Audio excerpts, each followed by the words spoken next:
Influencer marketing. Everyone is a negotiator and a salesperson. Don't overthink the word influencer. Anyone can try to use their influence. People who steered American public opinion via TV, radio, and newspaper can do the same thing online. User-generated content lets more reality slip through than broadcast TV did for obvious reasons. Get paid to be an influencer for a politician, company, or interest group, and keep it quiet. On the West Coast, the faux right detests influencers, public relations, and staffers. But of course, the other side can do as they please. The faux right will deplatform and dox influencers who aren't in line. The faux right jealously hog party offices but are more than willing to lose elections. You gotta keep the people under control, right? You want people closer to God, right? The church flourishes in China, right? While in grad school, I worked for a company in Newberg, Oregon.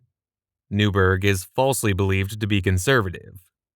Well, Savage Nation fans at this company were distrusted and had DDoS attacks directed at them. Once, an apeshit bitch was escorted in by the janitors to scream at me, all lies, about a personal finance website I once ran. This is influence and harassment. The elites have moved up to lawfare since 2008. The company we worked for had a contract with the Federal Reserve. The client had globalist feminist delusions of grandeur. My first boss there told me to expect the place to turn into a concentration camp. One day, there was a fake bomb threat. Card readers, security cameras, and eavesdropping equipment were installed. One night after the financial crisis had ended, a coworker and I, while on break, stood outside and talked about InfoWars, the Savage Nation, investing, and the Leadership Institute. A contractor came out and banged on a stack of lumber uselessly with a hammer. My coworker figured the guy was an undercover cop. The contractor said, "No, ain't no such thing as damage control, brah. Damage control ain't a thing. A plumber." I didn't recall asking for his close-minded, in-the-box, for the masses, false opinion. But that's what the client wasted money on instead of rewarding hard work. Influencing is at all levels, even at local levels. You may not want your kid to be a negotiator, but she is at a young age. I don't want corporations telling me and selling me on Agenda 2030 and WEF policy and social aims. But they persist. The Oregon GOP and the wallbanger won't acknowledge. You have to pay them and grant them access to get them to do what they should be doing already. The game of influencing is afoot. Bet on yourself. Go where you're treated best. Publicly call bullshit on fraudulent lawfare and false accusations. Not presented as legal advice. Here's more situational awareness. Let's say you score a paying gig with a candidate or a company. What can you do about suppression online? What can you do about preemptive data leaks? What can you do about AstroTurf? What can you do about smears and hit pieces? What can you do about wannabe mafia gangster? A company or another candidate starts a massive, positive campaign. They promise the world and are real sweet, but you know they want money and to rule by fiat. Let's say you work for a Republican candidate. He's overwhelmed, yet overconfident.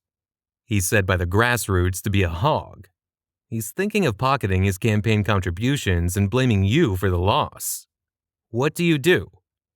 A lot of prominent families, insiders, how'd they get there? And even conservative grassroots refuse to read anything. They look at you right in front when you suggest attending the Leadership Institute. After all, they can't make politics their god, but they can sit around in dirty diapers. One book to read if you want to work in politics is Hardball by Chris Matthews. The only conservative I know of who wrote anything like Hardball is Roger Stone. The elites shout, "No strategy," and the sheeple are fully compliant. The faux right hate me and others because I defend conservative beliefs, while the ex-military, in the rear with the gear guys, and the clergy and their congregants are deathly afraid of HRC and Senator Warren. The faux right doesn't believe capitalism and limited government work. Here's an assignment for you. Tell big fat country influencer that POTUS 47 hasn't already downsized DC and made the entire government follow the law.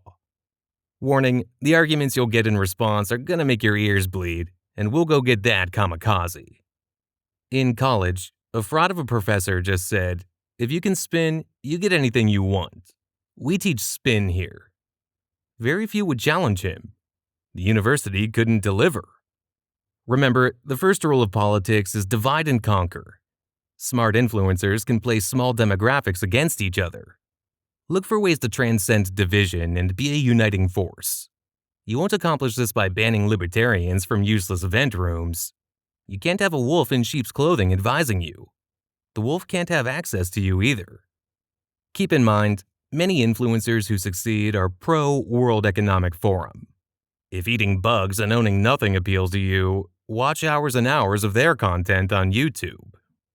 You can now use AI bots to spam your message, comment, like, and share what you program it to. But also keep in mind, Luke Belmar says organic posting will become very important in the near future. Imagine having AI bots arguing or repeating your talking points all over social media. Udemy and/or Fiverr may be a good starting point.